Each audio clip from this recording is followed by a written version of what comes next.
So today's video will be about grounding. What the hell is grounding? How to use it for advantage? Is there any downfalls of doing grounding?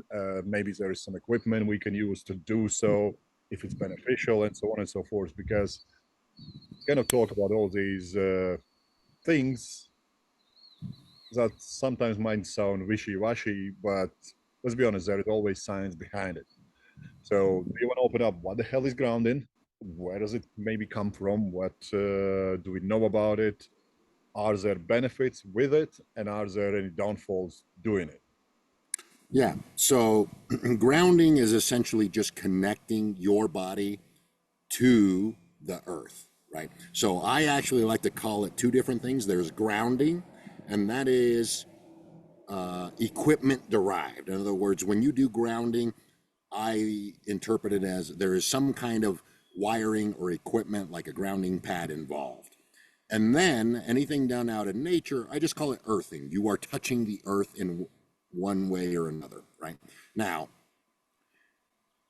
what does it do, right, is the following. Grounding means when you're touching the earth, so earthing, let's just call it that, means that you are now part of the circuit that the planet makes with the sun, right? So the sun is a cathode, right? And if you were to look at a diagram of a battery, just a simple battery, there's a cathode and an anode, and that makes a DC current. The planet is the anode and the sun is a cathode, and that's what makes the ionosphere, right? And everybody kind of understands that there's a magnetic sphere around the planet and an ionosphere, and ions, meaning electrons and protons, are interacting. This is physics, essentially, right? And so basically, the planet is a negative charge and the sun is a positive charge. When you are part of that circuit, you are receiving free electrons. And we've talked about this in previous episodes in relationship to the mitochondria and how it's taking food and turning it into electrons. And electrons are what run the show for your body to function correctly. Well, what I'm saying with grounding is you can get free electrons from the sun, right? We talked about that you are getting electrons from the sun for free when you go outside. You can make the fidelity or the efficiency of gathering electrons higher by introducing grounding. And there's a lot of data going on with grounding as far as how it reduces inflammation, how it can reduce stress, and all of those things. And the reason why it's doing that is because you are actively increasing your ability to gather electrons, right? So if you do it outside, further, can you explain how essential? Why do we need more electrons? Yeah. So everybody wants to have more energy. Everybody wants to have more energy. That's the thing that they're always after.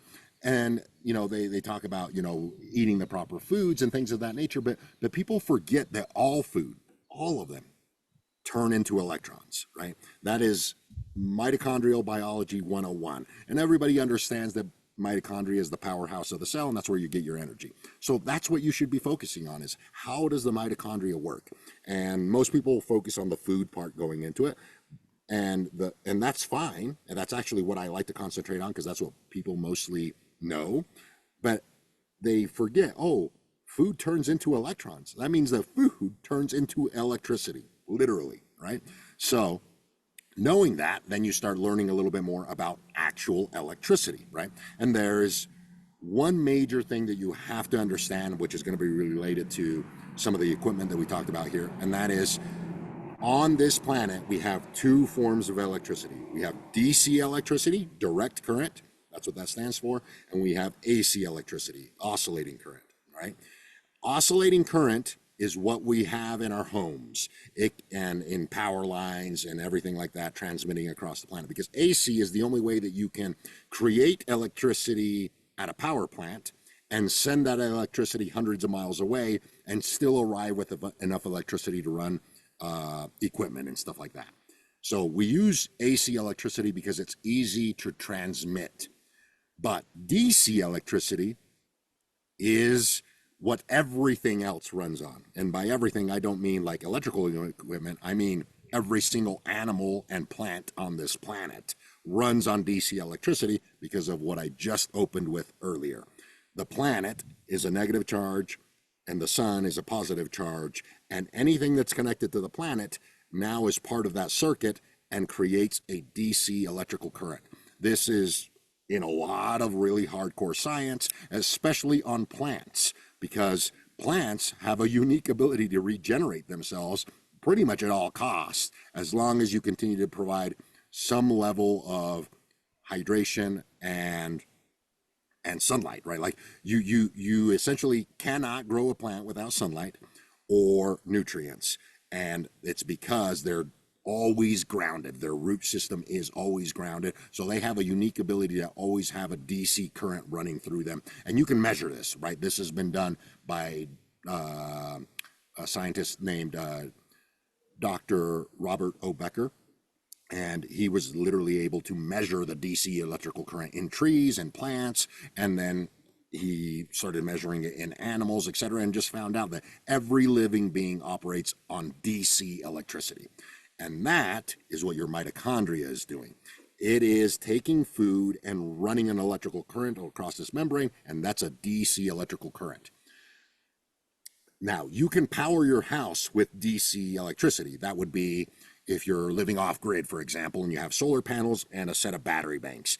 That house is now a DC electrical house. The problem is, I can't make that electricity and send it to another house a mile away. It won't get there. The drop off is too hard. So we've never really made an industry that caters to DC electrical houses. But if you were to have a DC electrical house, it also means that there are no non-native electromagnetic fields in that house, right? Because what that means is now the DC electricity in your house, if you were to run an off-grid house, actually is operating at the same frequencies and levels as your body, so it's not disrupting, right? And the easiest way to kind of understand why it could disrupt is the following. This is having to do with the sleep cycles, and we have an episode on the sleep cycles and kind of what they're trying to do, but this is how you can kind of tell at high level how AC is not very good for biology and DC is perfectly fine.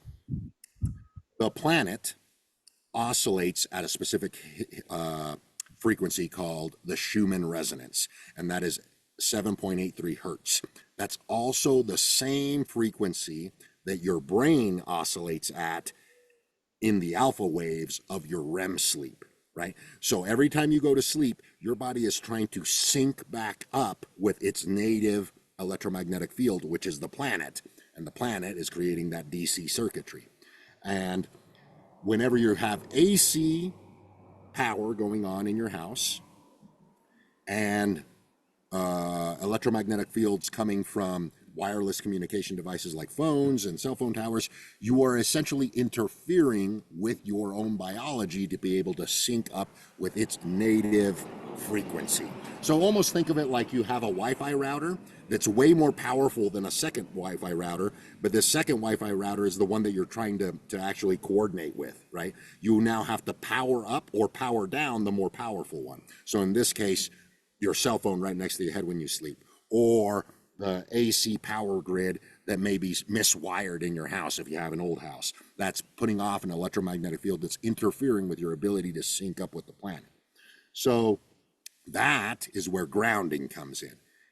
If you go outside and earth, right, and you're on the earth, and by the way, you don't have to have bare feet and touching the ground. That is the easiest way, but you can have bare hands and touch a tree, or bare hands and touch a metal pole that from a fence that's in the ground. Those will also work. Any part of your body, but your hands and your feet actually are developed for this. That's why you have sweat glands in your palms and you have sweat glands in your feet. Humans are the only ones that have this, by the way. Other animals don't have this. Because of our evolution, we have developed sweat glands here and sweat glands on our feet, so that whenever we touch anything, we actually make a great electrical connection with it. And that's earthing, right? And whenever you do that, you now sync up almost instantly with the planet's Schumann resonance, and that is what derives stress relief and inflammation, right? Let's talk a little bit about inflammation and what that has to do with electricity, right? Because a lot of people don't really understand that. Inflammation is acid, essentially. right? That's at the biological level. But what is acid? It means the pH has a lot of protons. You have a lot of protons and very little electrons, right? So that goes back to your first question a little bit earlier. Why are electrons important, and why is it good that we can get them for free? And that is why you level out the equation of protons and electrons. Whenever there's inflammation, you have more protons and less electrons. And when you somehow, whether that's food, whether that's grounding, whether that's sunlight, or a combination of all of those, you bring up the electron side, and now you've equaled out, and now you don't have inflammation, and potentially even lowered the protons and got more electrons, especially if you are at the sea, for example, and on a beach. Now you're going to get exponentially more electrons than you would on a grassy field, just because the connection is significantly improved, the electrical connection. So you're going to gather more electrons for every minute that you're out there on a beach in the ocean versus at a park. Doesn't mean that one's better, like good or bad. It just means there are levels of connection that need to be taken into account. And one will provide way more electrons, lowers inflammation much faster. And that's essentially what inflammation is. Lots of protons with very little electrons. And so now you just start working the equation of how do you get more electrons that will lower inflammation. That's what those studies are showing with grounding. They don't come out and say it in plain words like that. They just talk about how they show anecdotal evidence of inflammatory markers going down. They even have some infrared scanning cameras on the people as they are being grounded and showing inflammation going down, etc. And that's great. I mean, that's real world evidence. But at the end of the day, the thing that's happening in your body is protons are going down and electrons are going up. Very simple to understand if you just keep it like that. So looking towards that, am I right guessing that it's linking to increased heart health as well, better sleeping patterns, and so on and so forth? Because we know that throughout the sleep, your body is dealing with inflammation in your brain and all those kind of things. Is that one of the benefits of earthing, grounding? And can there be anything else done? Maybe if somebody has a pool and they don't really have a tree to hug or whatever, what about those kind of things? Yeah, absolutely. Absolutely. Any body of water, especially if it's in the ground, right? Like there are pools like on top of buildings, they're not going to be grounded, right? But a pool in the ground, yeah, absolutely. The only time that a pool on the ground wouldn't be grounded is if it's a plastic pool, right? Like it's actually insulated. And at that point, it won't necessarily provide a negative, but it won't provide extra benefit. The grass will be just as good as that type of pool. But if it's a pool that's in the ground and it's got cement or tile or whatever, that is a grounded pool, and that will exponentially increase electron flow. Other thing now, so let's talk about the outside stuff first, and then we'll move into the stuff that you can do inside, right? So outside stuff, just walking on your grass with your bare feet, touching a tree, touching a bush, touching your house, touching anything that's connected to the ground with your hands or your feet. That includes a pool, that includes a hot tub. All of those are going to be beneficial in terms of... Is there any like a minimal amount of times that people would... As little as 10 minutes. As little as 10 minutes. Yeah. As little as 10 minutes will provide relief significantly, especially if you are somebody who tends to get anxious while doing computer work or indoors. If you start to feel a little bit of anxiety, a little bit of anxiousness, literally just stepping outside for 10 minutes with your bare feet or with bare hands, like I just described, you are going to experience a reduction in anxiety. What that's actually doing is providing more electrons. When you provide more electrons, it stabilizes the equation for the brain to think and reduce inflammatory markers, which some of those lead to inflammation and anxiety. And that's pretty much... Just because you talk about electricity and you mentioned nutrition a lot, how important is being hydrated to actually enhance this process? That is very, very relevant. Now, for the most part, the body's going to take care of that. But more and more, I start seeing people that are on ARBs or blood pressure type medications and things of that nature. Those will mess with hydration status and, more importantly, electrolyte status, sodium and potassium, right? So, like if somebody has a high blood pressure, they might be recommended to take thiazide, right, for lowering, and that's going to mess with your sodium and chloride versus potassium levels. That's going to mess up the electrical circuitry at the blood level, because that's where most of the ions and blood volume is going to be. So hydration status is very easily accomplished for most people, especially if you're not taking medications. The time where I said to, like, hey, maybe we should get some blood work and look at your electrolytes and look at what's going on there, is if you're taking any medication for blood pressure. Any of them will mess with electrical conductivity in the blood, or electrical conductivity at the heart specifically, like a beta blocker, for example, right? So, and that coincidentally also adds another benefit that you get from grounding. It actually makes arrhythmias almost non-existent, because the heart is, you know, when somebody gets a pacemaker put in, what it's actually telling me is that the brain and the heart aren't coordinating with the planet enough to stabilize when the heart should beat and what parts of the heart should beat when, right? So now you need a pacemaker to tell it to do that.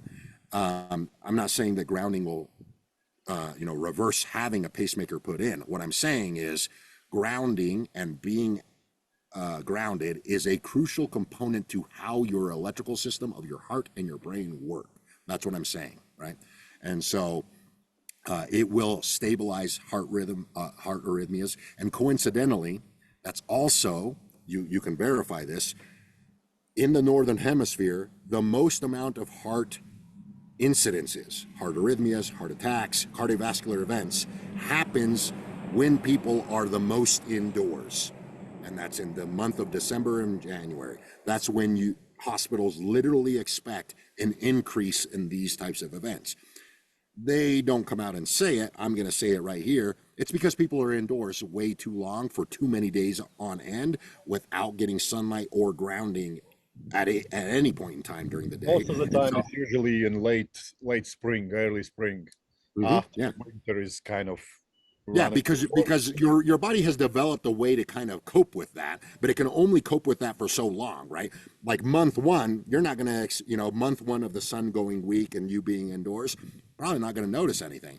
And then month two, you might notice something, and for sure month three, especially if you're an older individual. So it's usually the month of December into February, after it's been more than 45 days of you consistently being indoors and never really getting skin in the game or any type of grounding. So now, are there ways that you can accomplish some of these effects indoors? The answer is yes, and that is with devices like grounding pads or grounding sheets. But there are caveats to them. You have to know about electricity to understand why some of these, in certain situations, can be more detrimental than helpful, right? So let's talk about that first, and then we'll talk about a little bit of it'll kind of sort itself out of how to use them correctly, okay? So number one, let's talk a little bit about a form of grounding that everybody is kind of familiar with, and that is a lightning rod on a house, right? A lightning rod is exactly what a grounding pad or a grounding sheet is. They're the same. And what's going on is the grounding rod is just a metal rod on top of your house or on top of the building that's connected to the grounding wire of the building that sends the electricity from a lightning bolt directly to the ground, so it doesn't actually interact with the house or the building. But at the end of the day, that rod is there to attract electricity. That's what its job is. It's there to attract the electricity because electricity wants to go to ground with the least resistance as possible, okay? Electricity also gets made by induction. What does that mean? That means when you take your phone and you have one of those pads that you can just set it on and it charges the phone, that's called induction. That means that there are no physical wires touching the phone. It's just an electromagnetic field that's being created that charges the battery in your phone. That is what that is, right? So electricity can come from the air, is essentially what I'm saying. Right? Yeah, most of them will keep them in bedrooms as well now. Yes, and that's we'll talk about that, right? So now think of it this way: say you have some wiring that runs next to your head in your bedroom, or you have a Wi-Fi router on in your bedroom, or you have your cell phone next to your head in your bedroom, and then you decide that it's a good idea to get a grounding sheet, right? Because you've heard good things about it, etc. And so now you plug in, you put the grounding sheet on your bed, and you plug it into the grounding wire of your circuitry, right? Now you've created an antenna in your room. The sheet is now an antenna collecting any electricity and sending it to ground, right? That is a bad thing because now you're going to lay on it and you're going to become part of that circuit. If you have a phone on, if you have your Wi-Fi router on, if you have faulty wiring in the bedroom, any electromagnetic field induction that happens in that bedroom will now conduct its electrical circuitry or its electrical current to the sheet, and you're going to be part of the circuit. Now, if it's an AC device, which all of them are going to be unless you live off grid, that is a bad thing. AC electricity is bad for biology. It can, because it oscillates, right? In other words, it has a frequency. We know the frequency in the United States of the AC circuitry, it's 60 hertz. In the UK and European countries, it's 50 hertz. That's way higher than the 7.83 of the planet. So now you're going to disrupt sleep because now you're part of the circuitry that's oscillating at 60 hertz or 50 hertz, and you're never going to be able to tune down to 7.83 hertz. So that's the way not to use a grounding sheet or a grounding pad. You don't want to use any of these devices while modern devices are on. So the way that you would set it up is like this. You don't have your cell phone in your bedroom, and you don't have the Wi-Fi on, and you turn off at least the circuitry in that bedroom. In other words, you make a sleep sanctuary where now there are no AC circuits in there. Now when you put the sheet on there and you plug it into the grounding wire in there, the grounding wire is touching the ground, and now you're going to receive 8.3 hertz because the ground is now directly tied to you through the grounding sheet, and it works as an antenna backwards. It's taking the signal from the ground and sending it to you, which is what we want. And the only way to accomplish that indoors is by turning off as many electrical circuits as possible in that vicinity. Now, there's a rule of thumb, right? Like it's 6 feet, right? So basically it just means that room, right? Anything inside of that room will affect that capability of getting inadvertently electricity when you don't want it, AC electricity. But the room right next to you, if it's further than 6 feet, that can remain on, and you can have your cell phone there, and you can have your Wi-Fi router there. The cell phone and the Wi-Fi router, I just tend to turn off because it's really dependent on how strong the antenna in the cell phone is and how strong the antenna in the Wi-Fi is. And they only get stronger. They don't get weaker, right? If you upgrade your phone, you're getting a stronger antenna. Trust me, I know that. You upgrade your Wi-Fi router, you're going to get a stronger Wi-Fi router. So I tend to just turn people off. who use grounding mats while they're working on their laptop. That's a bad thing to do. Or unless you disconnect the laptop. So run on the battery of the laptop. That's the only time where that's acceptable. If your laptop is charging, you are inducing an electromagnetic field and you're touching the laptop, and now you're literally going to send the electricity through your body to the grounding pad down to the ground, because that's the least amount of resistance to dissipate that electromagnetic field. But if you're on battery, guess what? Battery is a DC current, right?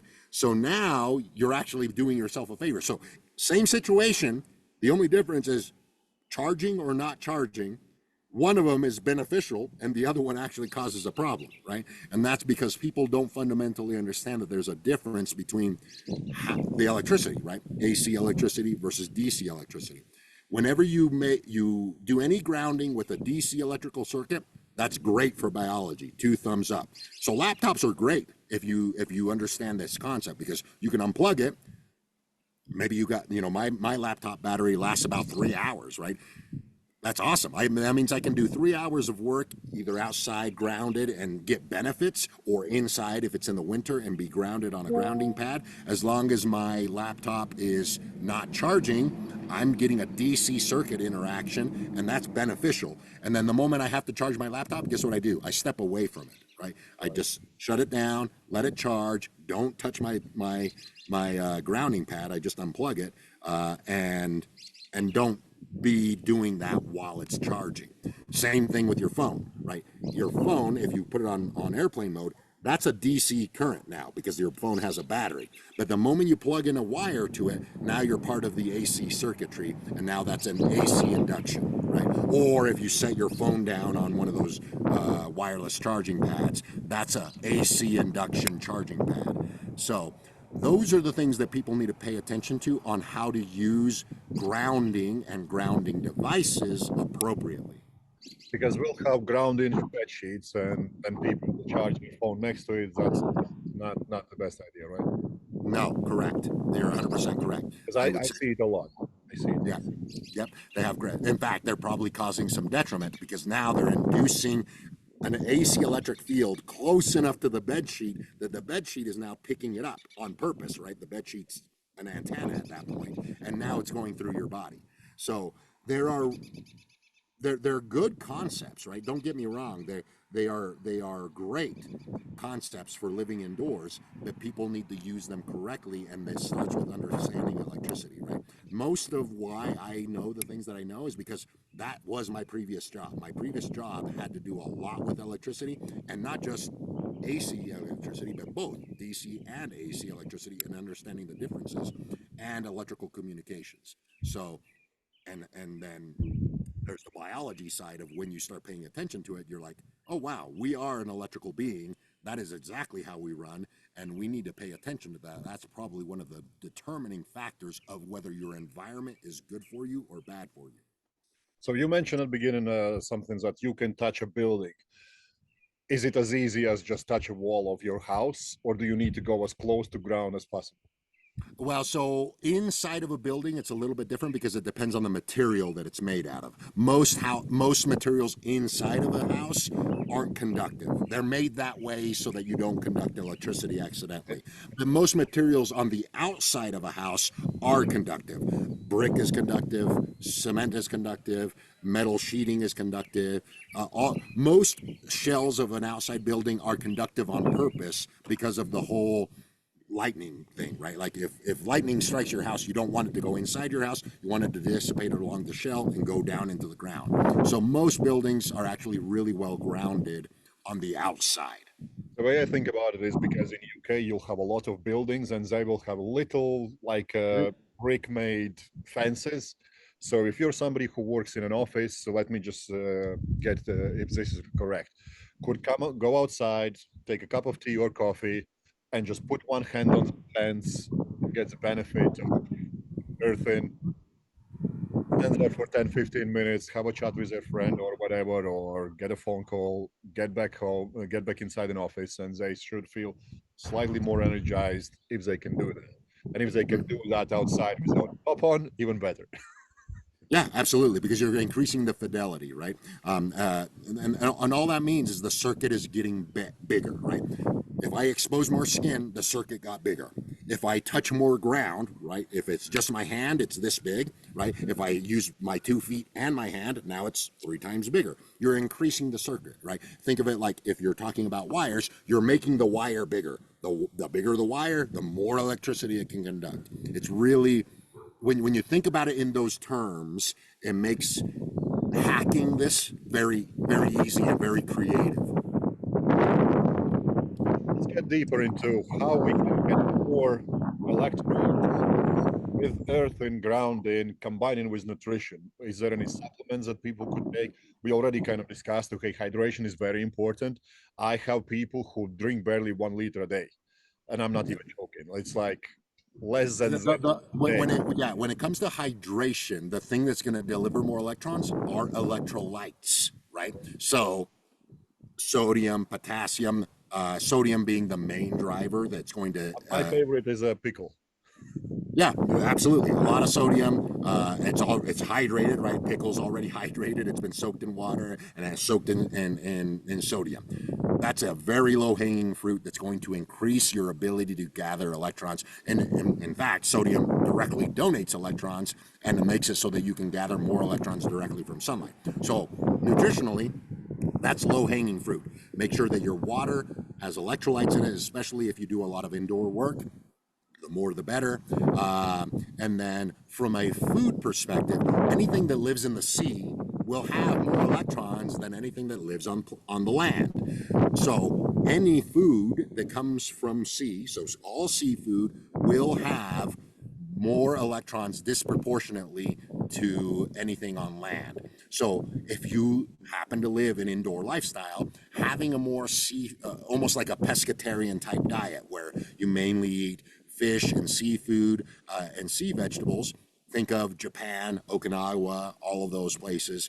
They all have that kind of style of eating. They all tend to be quite healthy because they're actively gathering electrons disproportionately just from their food, right? And Cool zone. like we said, all food turns into electrons, but some food will donate disproportionately more electrons than other foods, and that's also a hack. So what about supplements in terms of electrolytes and whatnot? I will just go and say my preference is homemade stuff, sodium, potassium, a little bit of pickles are my number one. Is there anything that people can buy in a pill form or tablet forms to improve? Most of the really good electrolytes, right? Because everybody, everybody's kind of like on the electrolyte train, right? Whether it's a tablet or whatever that you dissolve, and they just don't have enough. They just don't have enough in them to make a difference. So you're just kind of wasting money. I don't really bother with an electrolyte supplement unless it has 800 milligrams of sodium or higher, up to about 1200. And most of those will come in a powder. A good one is LMNT. That comes in little packets that are portable, also in big tubs. The other one is Redmond Sea Salt Relight. That one also comes in about 800 to 1,000 milligrams per serving of sodium. So those are the big ones that are easily available off of Amazon for most people. I'm sure there are other brands, but the constituents are I don't actually purchase an electrolyte supplement unless it has at least 800 milligrams of sodium. And for example, just let's compare it to a pickle, right? A normal sized pickle has right around 1,500 milligrams of sodium. So there you go, right? Plus, it's, I happen to like them, right? I'm the same with you. I have a jar of pickles in my all the time, right? And I'll have 4 or 5 slices pretty much every morning. Provide sodium, provides a little bit of hydration, especially when you're dieting, right? When you're dieting, you want to be able to provide electrons passively without calories, right? Like that's the name of the game. Eat as little calories as you can, but still get enough energy that you're able to train hard and be fulfilled. Electrolytes, sunlight, grounding, all of those are 0-calorie ways to get electrons to keep energy status high, even though you're eating little calories. Yeah, and pickles is a trick I picked up from football players because they don't give them electrolyte supplements; they give them pickle juice. Like Yeah, if anyone crumbs up, they give them that, and they just like, okay, I'm fine. yeah. So yeah, we all have access to all these things that are quite simple to. But let's be honest, and pickles don't cost anything as well. They might No, be a little bit specific for taste, but you can grow into it. That's for sure. Especially if it can improve your ability to not only physically feel better, but also mentally, mm-hmm. which you kind of touched upon. Like, and I hope people understand that you need energy for everything. It's not just to do physical job. To think, you need a lot of energy. Our brain consumes hell of a lot of calories Yeah, just 30%. 30% of your daily energy intake is consumed by your brain. yeah, and you think you're doing nothing. Like, that's why I'm so like tracking my sleep recovery, my REM sleep and deep sleep. If I know my REM and deep sleep, I know exactly what kind of approach I need to do with my day. If my REM sleep hasn't been really good, I'm not going to do anything that requires too much creativity or interaction with people because I might be slightly more irritable than any other. So my brain hasn't recovered properly. I'm gonna, whereas if my deep sleep is not on par, I can do a lot of cognitive work. But I know that physically, I'll just need to make sure that I get my sleep quality on par. So, Yeah. is there anything else you feel like needs added to the topic? You know, about grounding, earthing. Uh, No, it's a very simple topic. I think what we laid out of like distinguishing an AC circuit versus a DC circuit. You don't need to be an electrician to understand this. You just need to understand there's a difference, right? so And before you and go further with this is very interesting because a lot of houses will now have solar panels. yes. So, and they would also have an AC current coming in. How does that work? Right. So this is a potential problem or a potential help depending on how the circuit is set up. Right. So this could be a little bit too technical for some people, but we'll go ahead and go through it. And that's the following. If you do not have a battery bank, in other words, you don't have a Tesla battery bank or any other type of battery bank, then what's happening is you are actually don't have a DC circuit. What's happening is the DC electricity from the panels is going to an inverter. The inverter is turning it into AC electricity immediately, and it's running your meter backwards. So, in other words, none of the electricity from your solar panels goes to your house. It goes to the meter, and they're just discounting, they're giving you a discount on your bill. Okay. So That's what how can 90, somebody with those how can people know that they have this battery to begin with, and what can they do about it if they don't? they will know because of the cost. It will cost you easily twice as much money Set up to one with put up battery. with a battery system. Yes, Right. the other one will be much cheaper. So just the solar panel setup for an average house will be about $20,000. A battery setup or sorry, I said that wrong. Solar panel setup with no battery setup is about $20,000. A solar panel setup with batteries is going to be closer to $40,000. There's almost twice as much, and there will be some maintenance unless you get the Tesla panels, and you'll know if you have the Tesla panels. But the batteries require some maintenance that you have to keep on top of. Either you're going to do it or somebody's going to come and look at them every couple of years. Now, if you have the battery setup, then there's DC electricity in your house, and then you can just ask your electrician, whoever set it up, hey, what part of my circuit is DC? And then you can literally ask them, hey, can you make my bedrooms completely DC? And that's an option, right? You can make the bedrooms themselves completely DC, and then you don't even have to worry about turning off the power or worrying about the circuitry in your bedroom, because that's all DC current. All you have to worry about is not charging your phone in your bedroom while you sleep. That's low-hanging fruit. Now, there are companies out there, and I'm actually going to be using one of their products for building my home, and that is a airplane mode for your house. So I can set up a circuit for my bedroom, for example, and my kids' bedroom, and I can just, with a little remote, I can just turn off the power when I go to bed, only when I go to bed. And then in the morning, pushing the button turns all right back on without any damage to any of the circuitry. So it essentially puts airplane mode in my sleep areas so that I don't have to worry about AC electricity, or I won't even be able to charge my phone when I do that, right? So So just to it'll clear it force out, me. even if you have a DC power from the solar panels in your house, but you're charging your phone whilst you're sleeping on a grounding mat, it's not a good idea.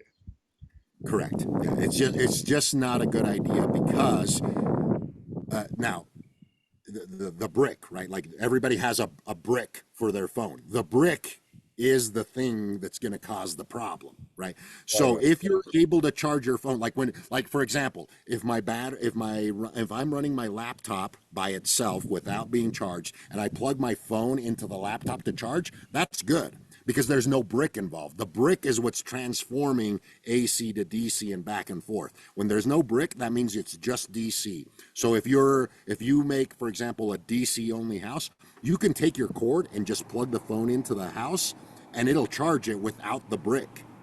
That's when you know that there is no problems. Right, right, right. Yep, makes a lot of sense. So Yep.